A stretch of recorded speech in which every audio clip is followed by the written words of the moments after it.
Namo Buddhaya. Perkenalkan, nama saya Adeline Oktalia dengan NPM 204149 dari kelas 1 BUML. Pada kesempatan ini, saya ingin menjelaskan tentang kisah kelahiran Pangeran Siddhartha.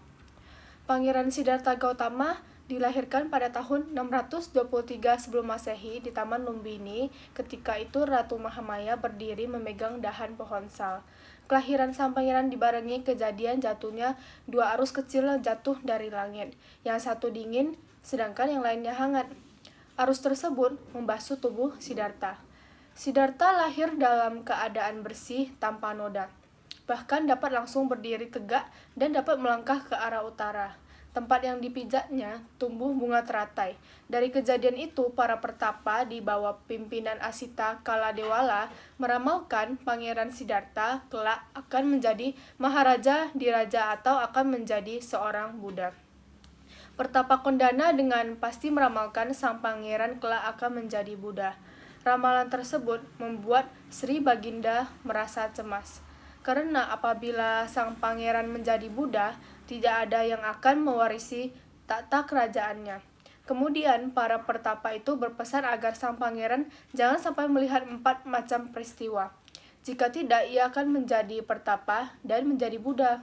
Untuk mencegahnya menjadi seorang pertapa, ayahnya menjaga agar Siddhartha tetap berada di dalam lingkungan istana, sehingga Gautama hidup di lingkungan kemewahan sebagai seorang pangeran dari sukunya.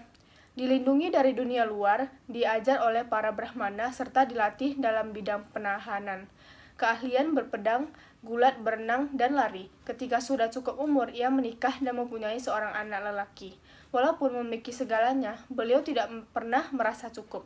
Selalu ada sesuatu yang menariknya untuk keluar ke dunia di balik dinding istananya.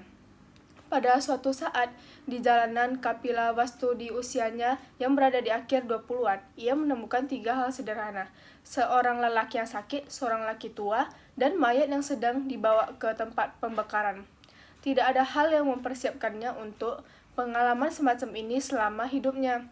Ia baru mengetahui bahwa semua orang akan menjadi tua, sakit, dan bisa meninggal. Hal tersebut memicu berbagai pertanyaan yang membawanya terus mengeksplorasi dan melihat seorang pertapa yang mengundurkan diri dari kehidupan duniawi dan mencari pembebasan dari ketakutan manusia akan kematian dan penderitaan. Pada usia 29 tahun, Siddhartha meninggalkan kerajaannya, istri dan anaknya yang baru lahir untuk menjadi seorang pertapa dan bertujuan untuk menemukan cara untuk menghilangkan penderitaan universal yang dipahaminya sebagai salah satu ciri kehidupan manusia. Itu saja yang bisa saya sampaikan. Semoga ilmu ini sangat bermanfaat untuk kalian semua. Namo Buddhaya.